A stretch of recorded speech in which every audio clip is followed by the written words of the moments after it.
हरे कृष्णा कृष्णा कृष्णा कृष्णा हरे हरे, हरे राम राम राम हरे हरे। हरे कृष्णा हरे कृष्णा। आए हुए सभी भक्तजनों का इस श्रीमद् भागवत महापुराण के इस सप्ताह में उसके चौथे दिन में आपका बहुत बहुत स्वागत है। और हमारा अवसर है कि हमारे बीच श्रीमान धर्म प्रभु पधार चुके हैं और हर रोज की भांति आज भी प्रभु जी हमें श्रीमद् भागवतम के कुछ विषयों पर, कुछ उसके मर्म पर कुछ चर्चा करेंगे और हमारी बुद्धि के लिए, हमारे हृदय के लिए बहुत अच्छा भोग प्रसाद देने का प्रयास करेंगे, जिसको हम अपने जीवन में उतार कर भगवान के प्रति अपने जो कदम हैं, अपना जो रास्ता है, उसको और अच्छे से चल सकते हैं। तो हम सब मिलकर श्रीमान धर्म प्रभु का 3 बार हरि बोल बोलकर इस सभा में स्वागत करते हैं।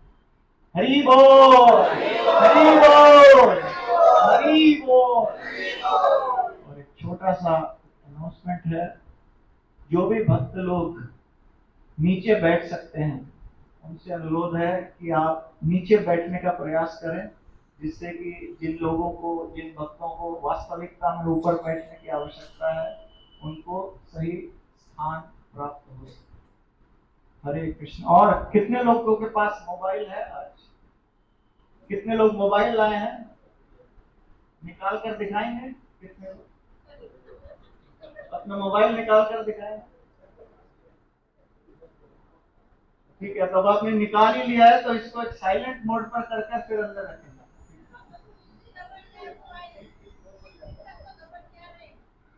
श्रील प्रभुपाद की जय। हरे कृष्णा कृष्णा कृष्णा हरे हरे, हरे राम राम राम हरे हरे।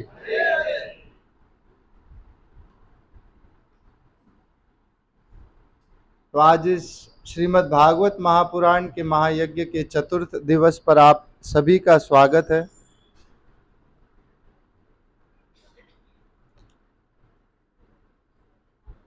तो पहले आइए सब मिलकर पहले प्रार्थना में भाग लेते हैं। ओम नमो भगवते वासुदेवाय,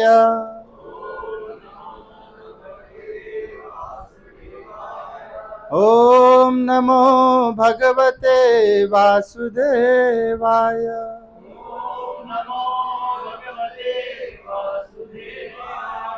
ओम नमो भगवते वासुदेवाय।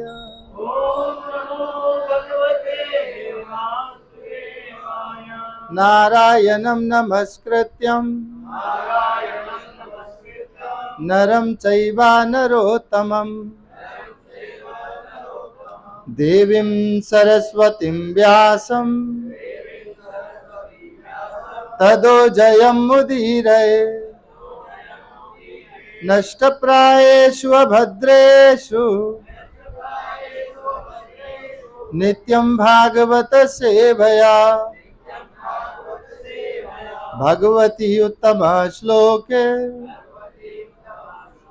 भक्तिर्भवती नैष्ठकी। कृष्णाय वासुदेवाय देवकी नंदनाय च नंदगोपकुमाराय गोविंदाय नमो नमः। नमो महावदन्याय कृष्ण प्रेमा प्रदायते, कृष्णाय कृष्ण चैतन्य नामनि गौरतेशे नमः। जय श्री कृष्ण चैतन्य प्रभु नित्यानंद श्री अद्वैत गदाधर श्रीवासादि गौर भक्त वृंद। हरे कृष्णा कृष्णा कृष्णा हरे हरे, हरे राम राम राम हरे हरे। हरे कृष्णा।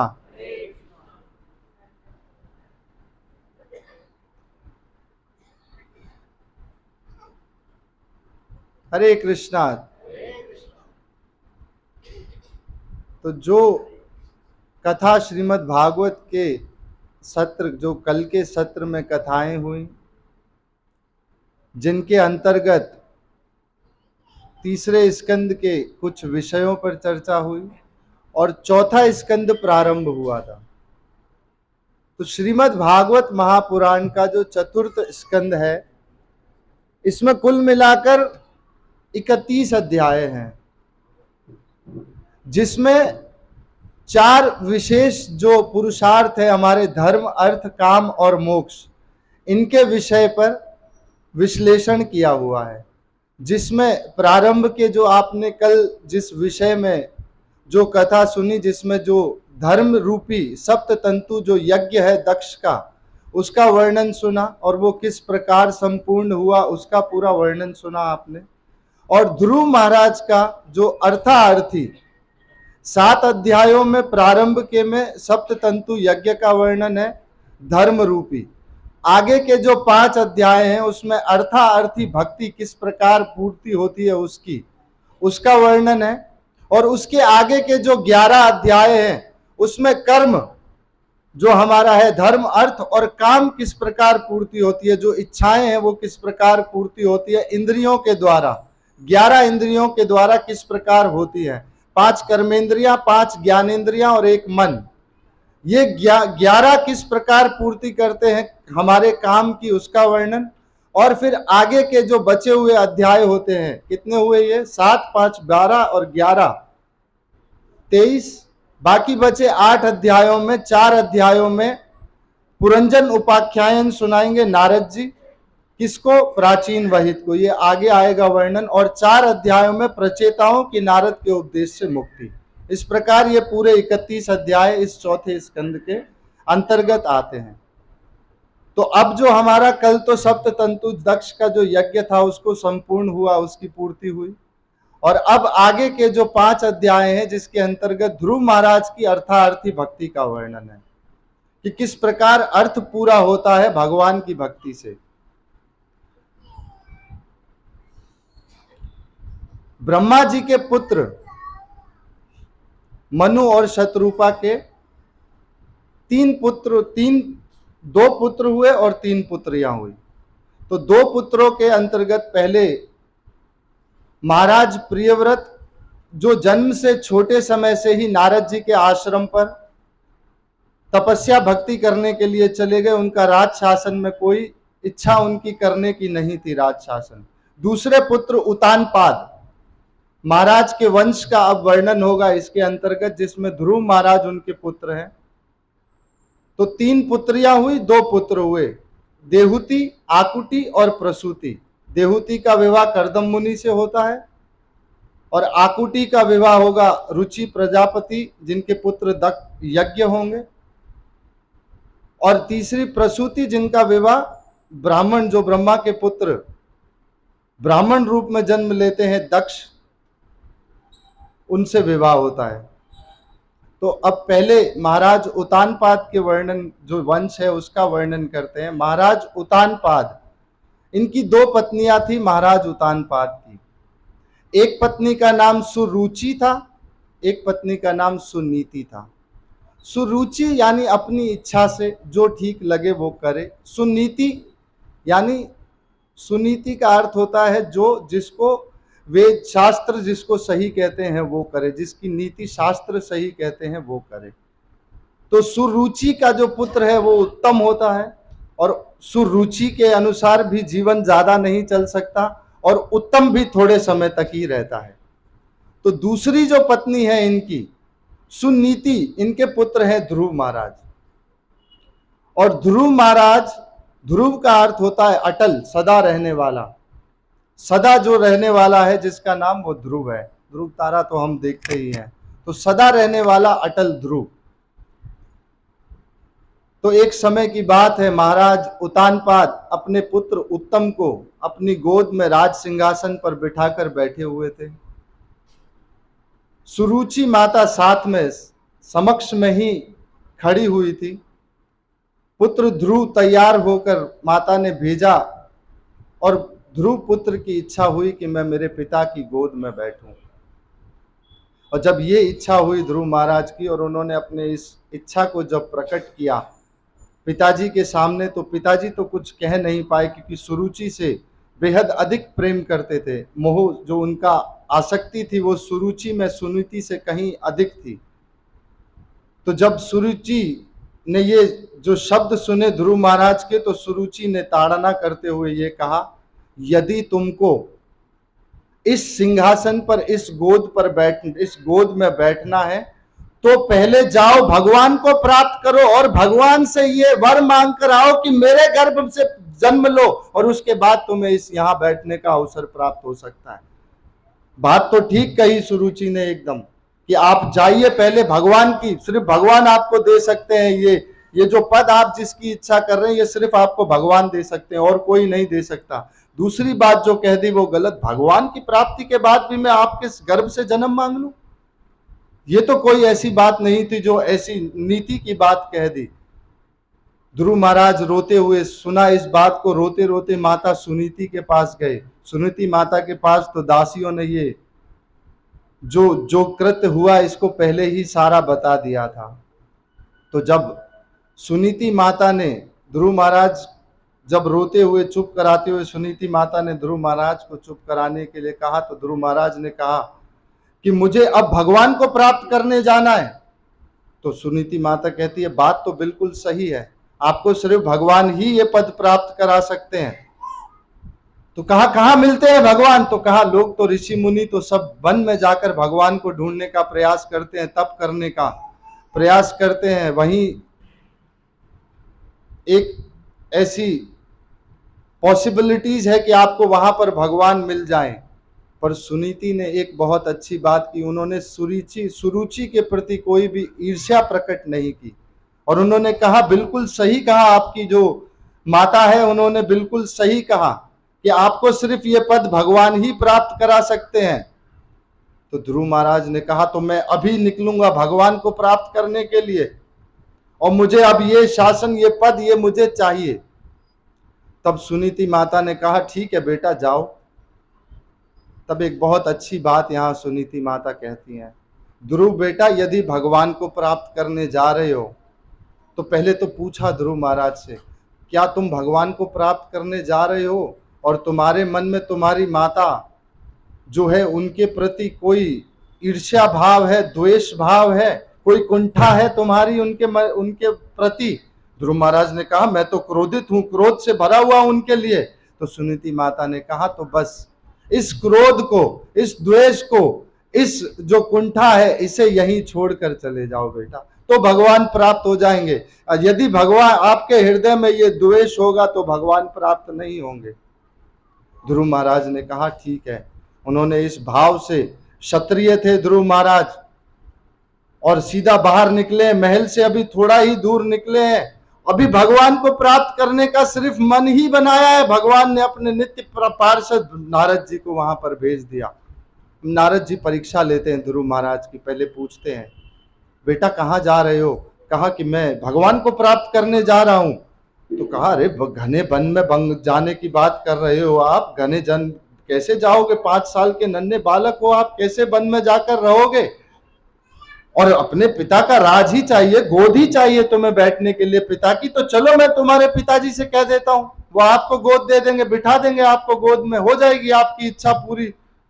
ध्रुव महाराज कहते हैं अटल है, कहते हैं नारद जी यदि कोई भगवान को प्राप्त करने का साधन आपके पास है तो बताएं, क्षत्रिय हूं मैं, अपने बल से प्राप्त कर सकता हूं एक बार को ये शासन बड़ा होकर, परंतु मुझे ये शासन नहीं, मुझे अब भगवान को प्राप्त करने जाना है।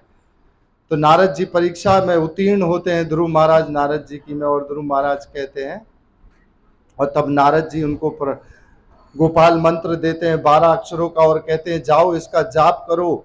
ध्रुव महाराज जंगल में घने वन में चले जाते हैं और कहा कि आप जाओ यमुना किनारे, ध्रुव टीला है एक, आप कभी जाएंगे तो वहां जाकर आप वन में तपस्या कीजिए। यहाँ से ध्रुव महाराज चले गए, वन की तपस्या करना प्रारंभ किया है, और ऐसी तपस्या की 2 महीने तो फल फूल कंद मूल खाए आदि, तीसरे चौथे महीने में पत्ते खाकर रहने लगे, 5वें महीने में तो ध्रुव महाराज ने इस प्रकार भगवान में अपना लीन कर लिया, अपने प्राण इस प्रकार समेष्टि वेष्टि को समेष्टि में धारण करा दिया, और इस प्रकार पूरे के पूरे ब्रह्मांड की श्वास रुक गई। ध्रुव महाराज के ये तप ऐसा कर रहे थे, ऊपर इंद्र के आसन हिलने लगे, सारे देवता जाकर भगवान के पास पहुंचे और कहा ध्रुव भगवान, ये ध्रुव ऐसी अटल तपस्या कर रहा है, आपकी पूरी सृष्टि का खाना पीना हवा रुक गई है, अब किस प्रकार ये सृष्टि का सर्जन होगा, ये पुनः सृष्टि नाश होने की ओर है। ये ध्रुव ने अपने जो प्राण है ये वेष्टि को समेष्टि में समाहित कर दिए हैं, अब सारे संसार का श्वास चले तो ध्रुव का सांस चले, ध्रुव का सांस चले तो फिर संसार का श्वास चले ना। तो यहाँ ध्रुव महाराज ने अद्भुत इसके बाद कहा है, ध्रुव महाराज भगवान ने जब ऊपर प्रार्थना करी भगवान से, देवताओं ने और ब्रह्मा आदि ने, तो भगवान ने कहा बिल्कुल मैं अब ध्रुव को दर्शन देने जा रहा हूँ। और जब ध्रुव को दर्शन देने के लिए भगवान सामने आए, प्रकट हुए भगवान, तो ध्रुव महाराज सामने भगवान आए फिर भी आंख नहीं खोल रहे। तब भगवान समझ गए कि ये भीतर ही मेरे दर्शन कर रहा है। तो भगवान ने बहुत धीरे से अपने भीतर से उनके दर्शन को लोप किया। ध्रुव महाराज ने आंख खोली, भगवान के दर्शन हुए।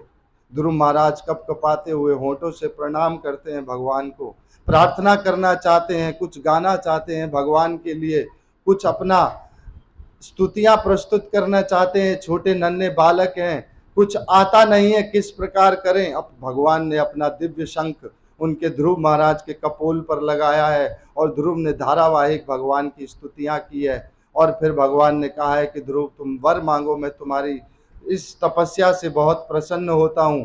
ध्रुव कहते हैं कि अब मुझे तो कोई वर नहीं चाहिए भगवान, मैं तो जो आप प्राप्त हो गए हैं वरों के स्वामी, ये अपने आप में ही संपूर्ण हो चुका हूँ।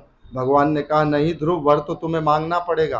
तुम्हारी इच्छा थी सबसे पहले कि तुम अपने पिता से भी बड़ा राज्य चाहते हो, और तुम्हारे पिता से बड़ा नहीं, इस ब्रह्मांड में सबसे बड़ा राज्य मैं तुम्हें दूंगा। और ध्रुव महाराज कहते हैं कि भगवान नहीं, मुझे तो आप नहीं, आपने कहा आपने अपनी अर्थार्थी भक्ति की है, आपकी इच्छा में सबसे पहले अपने पिता का राज्य मांगने की इच्छा थी, गोद आपको इच्छा थी उसकी, अब आपको कुछ तो प्राप्त करना ही होगा। आपकी भक्ति मुझे पाने के लिए आपने तपस्या नहीं की, आपने राज्य पाने के लिए तपस्या की है। तो इस अर्थार्थी भक्ति के संदर्भ में भगवान कहते हैं फिर भी आप यहाँ पर रहिए, 60,000 वर्षों तक ध्रुव महाराज शासन किया है। और फिर ध्रुव महाराज के भगवान कहते हैं मैं आप पहले यहाँ 60,000 वर्षों तक करीब शासन कीजिए, और उसके बाद मैंने आपके पिता से क्या, इस ब्रह्मांड में सबसे बड़ा जो लोक है ध्रुव लोक, अटल सदा के लिए जो चमकता रहेगा, जिसकी परिक्रमा सदा सप्त ऋषि करते रहेंगे, ऐसा लोक मैं आपको देता हूँ अद्भुत। तो इस प्रकार अर्थार्थी भक्ति के इस संदर्भ में ध्रुव महाराज की भक्ति पूर्ति होती है। एक बार नारद जी ने सोचा कि मैं जाऊं ध्रुव महाराज को एक बार मिलकर आऊं ध्रुव लोक में जाकर देखते हैं नारद जी तो वहां ध्रुव रो रहे हैं, सिर्फ अश्रु बह रहे हैं उनकी आंखों से। तो ध्रुव नारद जी पूछते हैं ध्रुव बेटा रो क्यों रहे हो तुम? तो कहा मैं तो अर्थार्थी भक्ति के लिए निकला था, अपने पिता से बड़ा राज्य मांगने के लिए निकला था। यदि भगवान मांगने के लिए, मैंने भगवान क्यों नहीं तब मांगे, भगवान की प्राप्ति मुझे नहीं हो पाई। इस बात को देखकर नारद जी कहते हैं मेरे ध्रुव जैसा भक्त, मेरे शिष्य ध्रुव जैसा भक्त ना कभी हुआ है ना आगे कभी होगा। एक प्रहलाद ऐसे भक्त होंगे जो ध्रुव जैसे भक्त होंगे।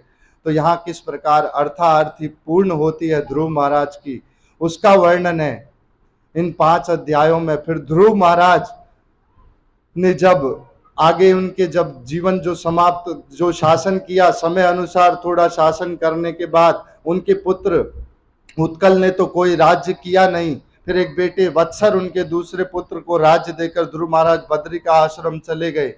वहां जाने पर फिर वैकुंठ का विमान उनके लिए आया और वैकुंठ का विमान आने पर ध्रुव महाराज के सामने मृत्यु आकर खड़ी हो गई। कहा कि ये मृत्यु लोक है ध्रुव महाराज, यहाँ तो आपको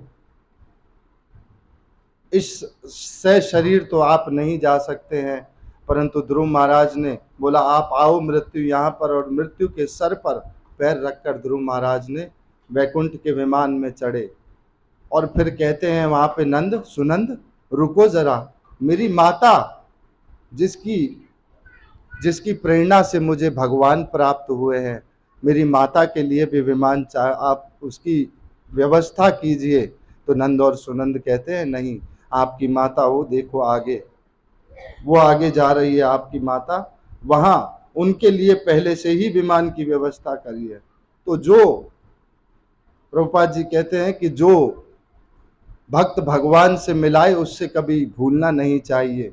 प्रभुपाद जी कहते थे यदि मैं कभी जीवन में जाऊं ऊपर और वहां कोई मेरे से पहले मेरा भक्त मेरे लिए प्रार्थना करे तो मेरा जीवन सफल हो जाएगा। तो ऐसे जो भक्त मिलाए, और जो भक्त को मिलाए उसे कभी भूलना, भगवान को मिलाए जो उसको कभी भूलना नहीं चाहिए। तो यहाँ आकर ध्रुव महाराज की जो अर्थार्थी भक्ति है उसका जो ये पूर्णता होती है। और उसके बाद आगे ध्रुव महाराज के वंश में चलकर एक राजा हुए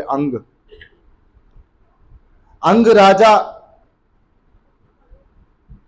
की जो पत्नी थी वो मृत्यु की दोहित्री थी। तो अंग महाराज के कोई संतान नहीं थी, अंग महाराज के कोई संतान नहीं थी। तो अंग महाराज परेशान रहते थे। ऋषियों ने कृपा करके पुत्रेष्ठी यज्ञ कराया। पुत्रेष्ठी यज्ञ में एक पुत्र हुआ, और पुत्र जो हुआ उसमें माता जो नाना का वंश है उसका ज्यादा प्रभाव रहा, तो वेण नाम हुआ उसका। और वेण ये बहुत अत्याचारी राजा हुए। बचपन से ही वेण बड़े दुराचारी रहे, बचपन से ही ऋषियों के यज्ञों को ध्वंस कर देते थे, कभी गायों को भगा देते थे। और इस प्रकार के जो ये कृत्य सारे के सारे जो पाप के कृत्य थे ये सारे के सारे वेण करते थे। अंग महाराज दुखी होते थे, प्रयास किया बहुत पुत्र को समझाने का परंतु नहीं समझा। और अंग इस प्रकार जो ये वेण करते रहे सारे दुराचार, महाराज बहुत परेशान होकर तंग होकर जब अंग महाराज ने ये सोचा कि बहुत अच्छा है, भगवान ने बड़ी कृपा कर कर मुझे ऐसा पुत्र दिया है, अब मेरी आसक्ति धृतराष्ट्र की तरह इसमें नहीं होगी। अंग महाराज ने वहां शासन छोड़कर तपस्या करने के लिए चले गए वनों में। और यहाँ कभी कभी कोई पुत्र, सारे पुत्र सुख देने के लिए नहीं आते हैं, कोई कोई पुत्र बहुत अधिक अच्छे से दुख देने के लिए आते हैं हमें। तो ऐसे पुत्रों के लिए भी ये तो राजाओं महाराजाओं और भगवान की प्राप्ति करने वालों के भी संदर्भ में ये तो विशेष ऐसी बात रही ही है। तो कोई कोई पुत्र बहुत दुख देने के लिए ही आते हैं, सब सुख देने के लिए आए ये संभव नहीं है। और भगवान किस प्रकार सहायता करते हैं हमारी, ये तो भगवान ही स्वयं जानते हैं। एक बार गोपीनाथ भगवान खड़े रहते थे सदा, तो उनका पुजारी भक्त एक बहुत प्रेम से उनकी साफ सफाई वहां करता था। उनके जो गर्भगृह है उसकी सारी सफाई और भगवान की जो आवश्यकता की सारी चीजें उनकी पूर्ति करते थे वहां पर। तो वो भक्त हमेशा देखते थे बहुत से लोग आते हैं भगवान की प्रार्थनाओं में आते हैं, भगवान से सब कुछ मांगते हैं, परंतु फिर भी लौटकर पुनः वही लोग दोबारा आते रहते हैं। फिर भी उन्होंने एक दिन गोपीनाथ से कह दिया, गोपीनाथ आप एक काम करें, भगवान आप जाएं, खड़े खड़े थक गए होगे, कहीं जाएं माखन मिश्री खा आए, थोड़ी देर कुछ समय थोड़ा खा आए आप। गोपीनाथ कहते नहीं, मुझे यहाँ खड़े होकर भक्तों को देखना होता है। भक्त कहते हैं अरे भगवान मैंने बहुत देखा, आप देते किसी को कुछ नहीं हो, सब आते ही रहते हैं। गोपीनाथ कहते हैं ठीक है, मैं, आप एक काम करिए, आप मेरे स्थान पर खड़े हो जाइए, मैं जाता हूँ माखन मिश्री खाने। परंतु एक बात आप निश्चित कर लीजिए कि कुछ भी आपके समक्ष हो रहा हो, आप उसके विषय में, उस बात पर, उस पर कोई भी अपना रिएक्शन नहीं देंगे, कोई अपना भाव व्यक्त नहीं करेंगे जो भी हो रहा है। तो गोपीनाथ तो यहाँ से चले गए। ये भक्त भगवान की, गोपीनाथ की मूर्ति की जगह खड़ा हो गया। अब भक्त देखता है एक बहुत धनी सेठ वहाँ आते हैं, और धनी सेठ आकर भगवान से प्रार्थना करते हैं। बहुत सारा धन था उनके पास, एक थैले में रखा हुआ। भगवान से प्रार्थना करते हुए जल्दी जल्दी में वो थैला वहीं भूल कर चले जाते हैं। फिर थोड़ी देर बाद एक और कोई भक्त आता है भगवान से प्रार्थना करने के लिए। जब वो भक्त आकर वहाँ देखते हैं तो एक थैला, पैसों से, धन से भरा हुआ थैला रखा है। वो उस प्रकार वहाँ से उसको लेकर चला जाता है। फिर एक तीसरा भक्त आता है थोड़े समय में, और वो बस भगवान से प्रार्थना ही करने आया था। अब यहाँ देखते हैं भगवान, वो ये खड़ा हुआ है यहाँ पर। इतनी देर में जो पहला आदमी है वो पुलिस वालों को लेकर वहाँ आ गया, पुलिस वालों को लेकर आ गया, और तीसरे आदमी को बोलता है यही यहाँ पर उपस्थित है, इसी ने मेरा धन चुराया होगा। तो ये गोपीनाथ वन की जगह, भगवान की जगह खड़े होकर देख रहे थे, सब देख रहे थे, परंतु याद था कि भगवान ने कहा था कि कुछ बोलना नहीं है, मुझे कोई रिएक्शन नहीं देना है अपना। तो बस शांति से खड़े रहे, और उसको पुलिस पकड़ कर ले गई। और फिर रात में जब गोपीनाथ वापस आए, तब आकर ये भक्त कहता है भगवान ये पकड़ो अपना झोला, ये अपना पकड़ो थैला, अब मुझसे कोई ये आपका काम नहीं हो, आप क्या करते हो, कैसे आपकी इच्छा होती है मैं नहीं जानता हूँ। मेरे सामने गोपीनाथ किया, हुआ क्या ऐसा आपके साथ? तो कहा हुआ तो क्या, एक आदमी आया, बहुत धन का थैला लेकर आया मेरे सामने, और अपने थैले को भूलकर चला गया। दूसरा आदमी आया, उस थैले को लेकर चला गया। तीसरे आदमी को पुलिस पकड़कर बेकार ले गई। वो तो अपराधी नहीं था कोई, वो तो, उसका तो कोई भी ऐसा अपराध नहीं था जिसकी वजह से उसको वो सजा मिली जेल में जाने की। तो गोपीनाथ कहते हैं भगवान मैं आपको समझाता हूं मेरे शिष्य भक्त, जो पहला इंसान, जो पहला भक्त आया था मेरे पास, वो बहुत बड़ा ठेका लेकर सरकार से बहुत धन कमाकर मेरे पास आया था, और फिर ये थैला लेकर बहुत सारा धन ले जाकर फिर एक मीटिंग में जाता, वहां लोगों को शराब पिलाता, लोगों को मांसाहार कराता और ये ठेका लेता। और मेरे पास आने के बाद भी यदि कोई पाप करे तो फिर क्या मतलब हुआ? अरे वो ये मूर्ख है मनुष्य जो विष मांगता है। मैं मूर्ख थोड़ी हूं, मैं तो अमृत ही पिलाऊंगा इसको। मैं मूर्ख थोड़ी हूं, मैं इसको विष पिला दूंगा। ये मूर्ख है जो विष मांगता है। तो कहा ठीक है, फिर दूसरे आदमी का क्या? दूसरे आदमी को अपनी बेटी का विवाह करना था, और उसकी बेटी का विवाह करने के लिए उसको इस प्रकार से मुझे ये धन प्राप्त कराना था, ये मेरी इच्छा थी। तो कहा ठीक है, ये भी आपका जायज लगता है, पर तीसरे आदमी की तो इसमें कोई गलती नहीं है। तो कहा तीसरे आदमी का एक बार जाओ अखबार में जाकर पढ़ो।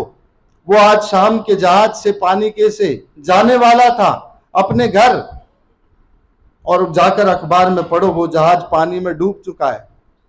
इस प्रकार मुझे उसकी रक्षा करनी थी। तो भगवान कैसे कार्य करते हैं, किस प्रकार कार्य करते हैं, ये भगवान ही सिर्फ जानते हैं। हमें नहीं पता होता कैसे हैं। बहुत से, सभी के जीवन में दुख आते हैं। ऐसा नहीं है कि सिर्फ हमारे या किसी विशेष लोगों के जीवन में दुख आते हैं। दुख तो साधु सन्यासियों के जीवन में भी बहुत आते हैं। आसान नहीं है भक्ति करना, बैठकर भक्ति करना इतना आसान होता तो सिर्फ लगता है। एक बार एक मिस्त्री जी चले गए साधु के पास, और जाकर कहते हैं, मजदूर थे, कहा यार महाराज आपकी तो बड़ी अच्छा जीवन है, मस्त खाते हैं पीते हैं, लोग आते हैं पूजा पाठ करते हैं, आपकी पैर छूते हैं, धन धान चढ़ाकर चले जाते हैं लोग, बड़ा अच्छा जीवन है आपका। तो हमें देखो 8-8 घंटे मजदूरी करते हैं, तब जाके कहीं 500-700 रुपए मिलते हैं दिन के। महाराज ने कहा बात तो आप बिल्कुल सही कह रहे हो।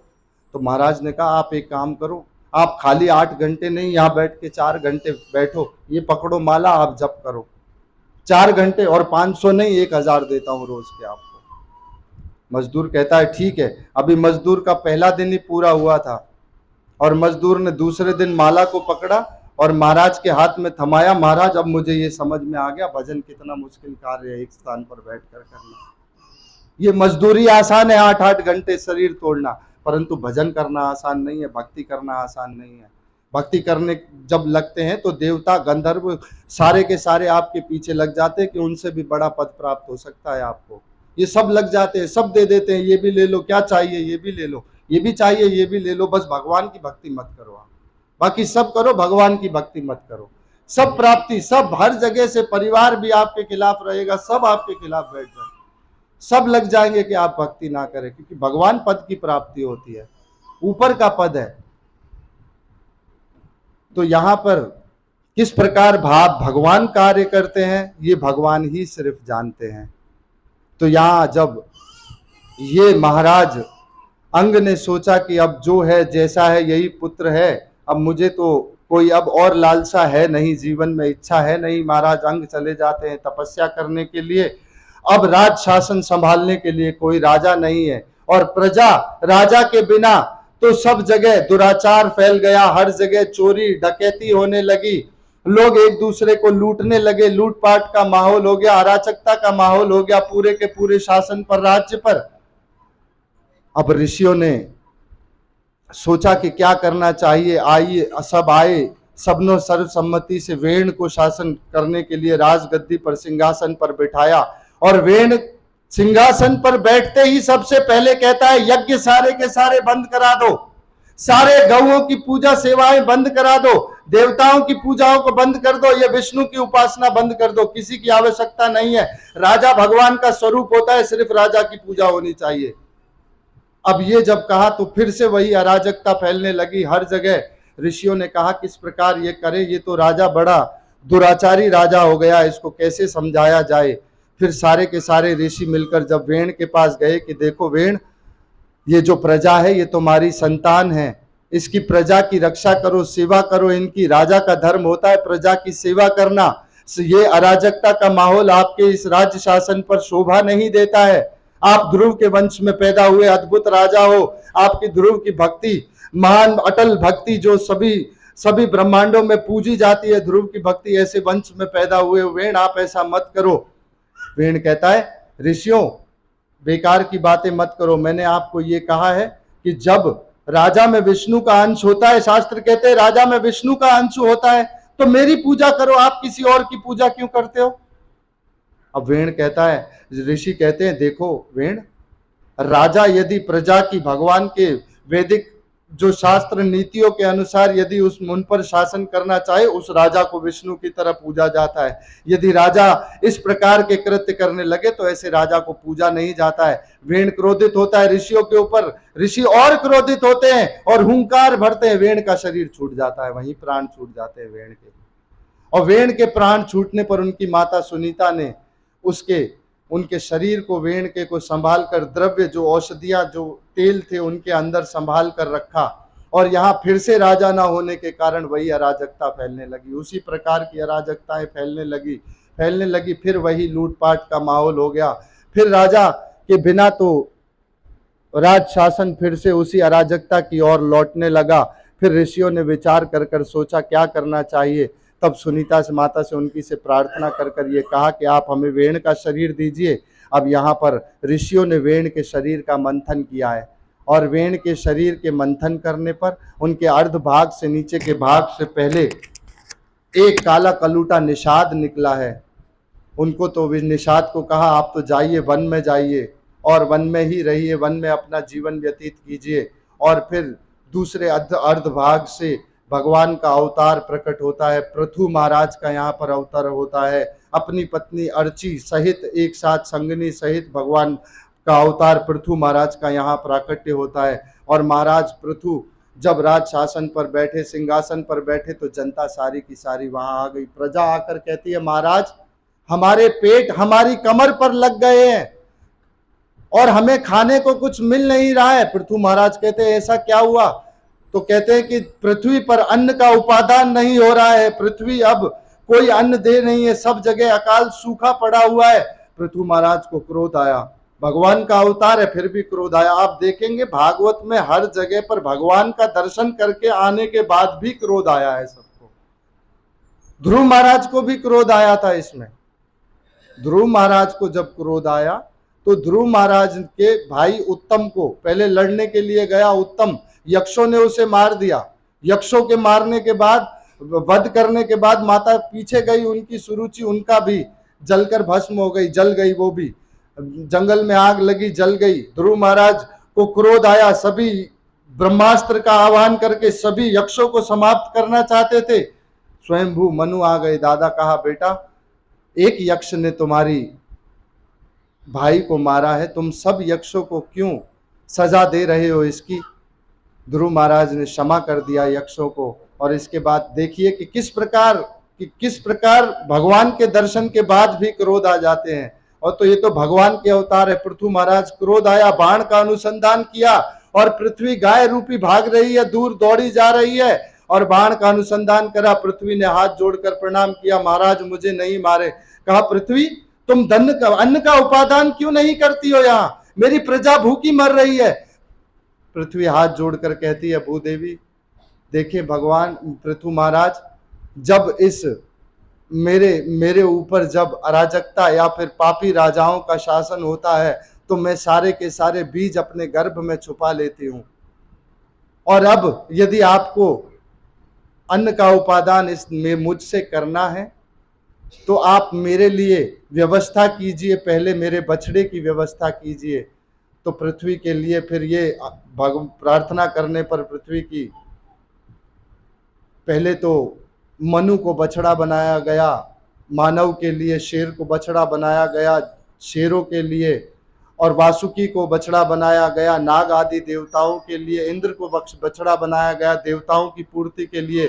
इस प्रकार जो जिस प्रकार के अंश थे उन सबको देवता बछड़ा बनाकर गाय रूपी पृथ्वी को उन्होंने पहले तो पृथु महाराज ने पहले तो इस पंजाब के सारे टुकड़े को समतल किया, टाउनशिप बसाई, स्टैब्लिश की, यहाँ पर नगर बसाए, पुर बसाए, सरोवर बसाए, अलग अलग स्थानों पर पाठशालाएं बनाई और भगवान के यज्ञ आदि स्थानों के उन्होंने निर्माण कराया।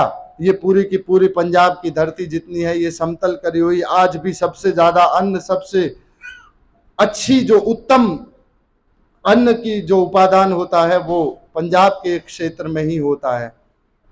तो यहाँ ये पृथु महाराज का जन्म है। जब पृथु महाराज को जब ये अवतार हुआ था तो जो शक्तियां जिन जिन देवताओं के पास थी वो सब उनको प्राप्त कराई गई। अब पृथु महाराज तो परिपूर्ण थे अपने जीवन में, संपूर्ण। अब पृथु महाराज ने ये सब कर जब पृथु महाराज ने सोचा कि अब आगे क्या करें, तब फिर यहाँ पर पृथु महाराज अपनी पत्नी अर्ची के साथ यहाँ पर राज शासन करने लगे। और पृथु महाराज यह राज शासन करते करते फिर आगे सनक आदि ऋषियों के उपदेश से पृथु महाराज का यहाँ पर आकर उद्धार होता है। और सनक आदियों के ऋषियों के उपदेश से फिर पृथु महाराज को जो उपदेश दिए हैं पृथु महाराज को, पहले तो आप वो सुने। बहुत अद्भुत वहाँ पर उपदेश दिए हैं सनक आदि ऋषियों ने कि महाराज जीवन में धर्म का अनुष्ठान होना चाहिए, अहिंसा की प्रतिष्ठा होनी चाहिए जीवन में, और सम प्राणियों में सद्भाव होना चाहिए सभी में।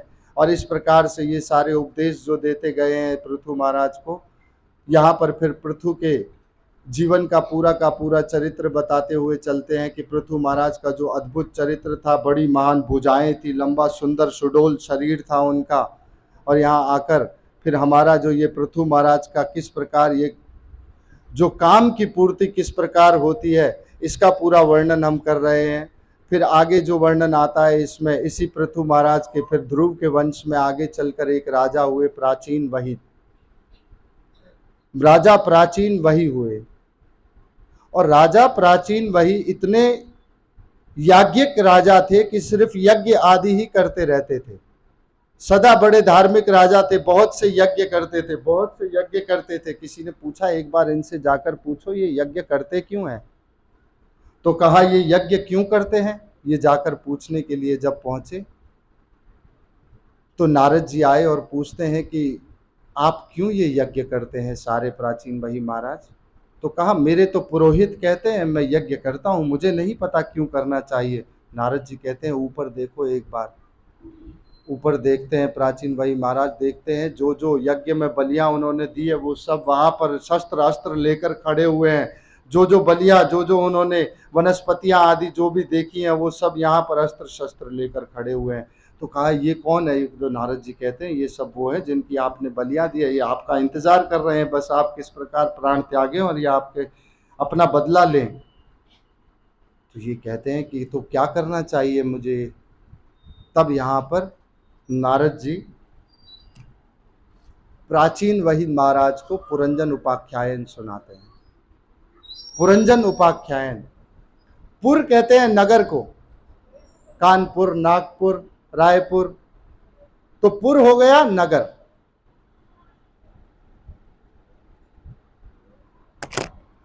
माता का स्वागत है।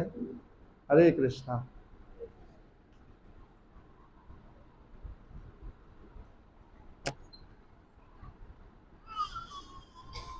एक साथ बहुत सारा चल रहा है।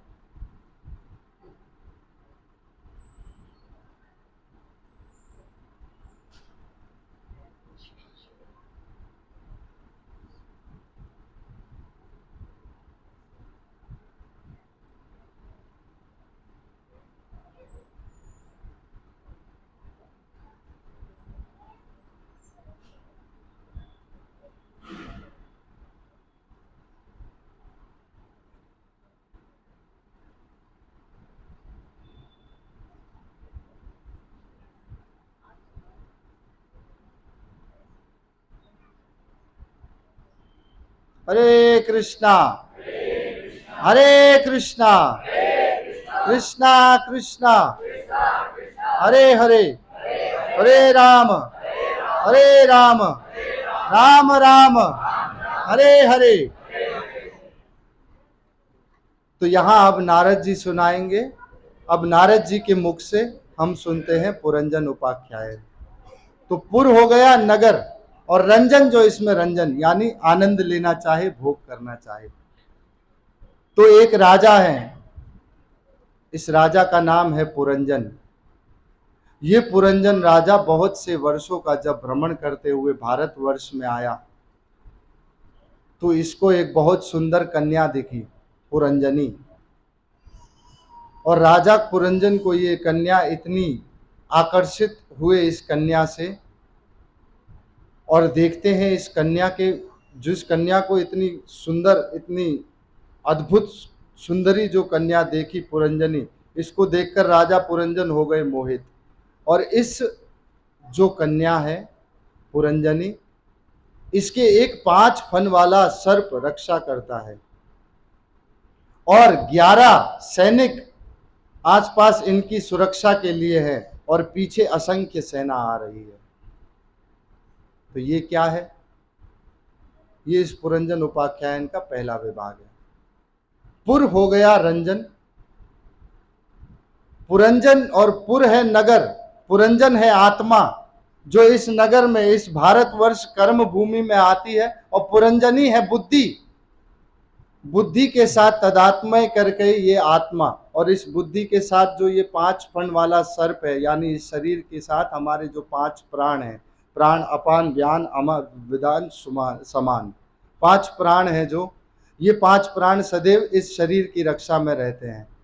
और 11 सैनिक जो कर्मेंद्रियां हैं हमारी, 5 कर्मेंद्रियां, 5 ज्ञानेंद्रियां और 1 मन। और ये पुरंजन, इसमें 9 द्वार हैं इस शरीर में। भगवत गीता में आया नव द्वारे पुरे देही, ये शरीर हमारा 9 द्वारों का पुर है। 2 दरवाजे कान, 2 दरवाजे नाक, 1 दरवाजा मुख, 2 दरवाजे आंखें, और 2 मल और मूत्र त्यागने के नीचे के। तो इस प्रकार ये 9 द्वारों का हमारा शरीर देही है। तो ये 5 फन वाला सर्प हमने आपको बताया, 5 प्राण, और 11 सैनिक, और असंख्य सेनाएं हैं, इच्छाएं, जो हमारी इच्छाएं हैं, वासनाएं जो पूर्ण करना चाहती हैं। संसार कभी पीछा नहीं करता है हमारा, पीछा करती हैं वो इच्छाएं, वो कोने जो अधूरे रह गए हैं, जो पूरे नहीं कर पाए हैं, वो पीछा करते हैं हमारा। संसार कभी पीछा नहीं करता है। अब एक और दूसरी ओर एक राजा है काल यवन नाम का, उसकी एक पुत्री है जरा, और वो चाहता है उसका विवाह पुरंजन से करना। और पुरंजन विवाह करना नहीं चाहता है। तो राजा काल यवन जरा पुत्री को अपनी एक ज्वर नाम का सैनिक देता है और सेनापति देता है, एक भय नाम का सैनिक देता है, वज्र शस्त्र देता है और कहता है जाओ, और असंख्य उसको एक 360 काले 360 गोरे सैनिक देता है, जाओ पुरंजन के नगर पर आक्रमण करो। अब ये क्या है? ये इसका दूसरा विभाग है। काल यवन है समय, जो सबका समय के साथ बीत ही रहा है, और जरा बुढ़ापा है जो सबसे आलिंगन करना चाहता है। हम सबसे आलिंगन करना चाहता है और हम में से कोई नहीं ऐसा है जो करना नहीं चाहता। राजा दशरथ के पास काली डाई के पैसे नहीं थे, कर सकते थे, परंतु बुढ़ापे में राम जी को पहले ही शासन देने का सोचा, हो सकते थे जवान।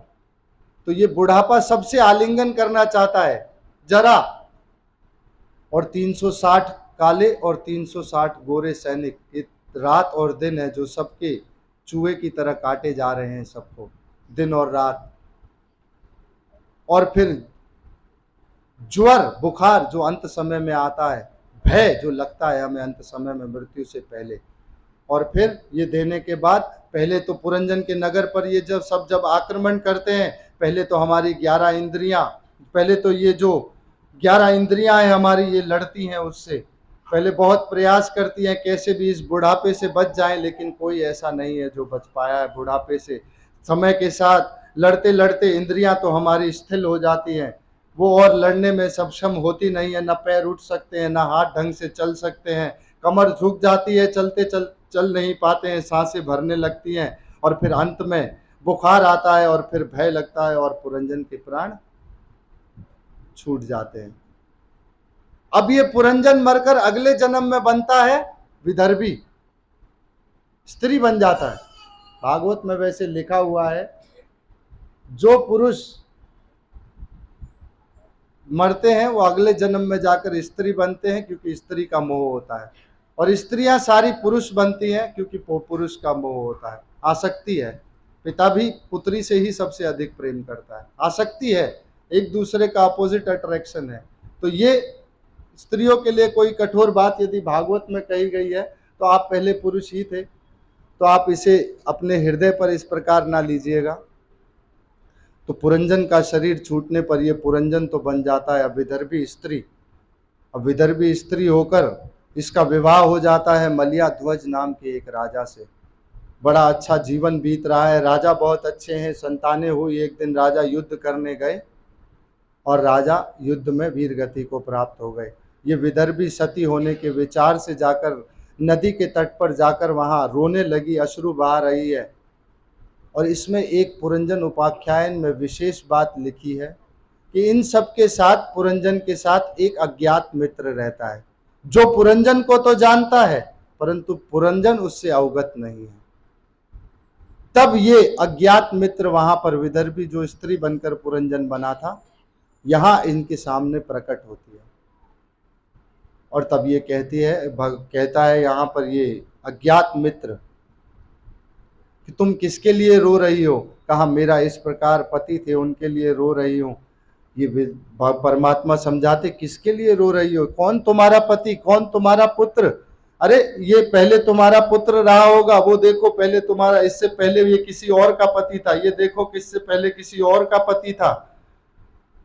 अब यहाँ पर जो है ये पुरंजन जो विदर्भी बना हुआ है, इसने विचार करना प्रारंभ किया। पहले तो रोना बंद कर दिया और रोना बंद करने के बाद ये यहाँ पर इसको समझाते हैं। तो कहा आप कौन है? तो कहते हैं आपने सदा अपने जीवन में अपने काम को अपनी इच्छाओं की पूर्ति के लिए इंद्रियों की इच्छा के, मन की वासना के अनुसार अपना जीवन व्यतीत किया। मैं सदैव आपके साथ था, मैं सदैव तुम्हारे साथ था, कभी तुमने मेरी ओर मुड़कर क्यों नहीं देखा? मैं परमात्मा हूं, मैं सदैव तुम्हारे साथ, इसी हृदय में तुम्हारे साथ रहता हूं, तुमने कभी मुझे मुड़कर क्यों नहीं देखा? अरे मुझे यदि तुम मुड़कर देखते तो तुम्हें कभी जीवन में ये कष्ट, ये दुख कभी आते नहीं और अपने जीवन में ये दोबारा तुम्हें स्त्री बनने का भी अवसर प्राप्त नहीं होता। तुमने मुझे क्यों नहीं मुड़कर देखा? यहाँ पुरंजन का उपाख्यान सुनते ही प्राचीन वहित का वैराग्य आ गया प्राचीन वहित को, और प्राचीन वहित यहाँ इनके 10 पुत्र हैं प्राचीन वैद महाराज के। ये पुत्र जब पैदा हुए तब पुत्रों ने पूछा कि हमें क्या करना चाहिए। प्राचीन वैद ने कहा जाओ भगवान की तपस्या करने चले जाओ। अब ये तपस्या करने के लिए जब चले गए तो पहले तो नारायण सरोवर चले गए तपस्या करने के लिए पुत्र, और तपस्या करने के बाद वहाँ करते करते नारायण सरोवर में जाते एक बहुत सुंदर संगीत सुनाई देने लगा। वहाँ रुक गए और देखा, फिर वहाँ पर भगवान शंकर रुद्र प्रकट हुए। उन्होंने भगवान का मंत्र दिया प्राप्त करने का, प्रचेताओं को रुद्र गीत सुनाया उनको, और ये प्रचेता वहाँ आगे प्रचेता तपस्या करने में अपने लगे हुए। अब भगवान इनसे जो मिलेंगे और क्या कहेंगे, इसका जो वार्ता है ये फिर आगे इसको पिताजी संपूर्ण करेंगे। हरे कृष्णा। मैं यहाँ आकर अपनी वाणी को विराम देता हूँ। हरे कृष्णा।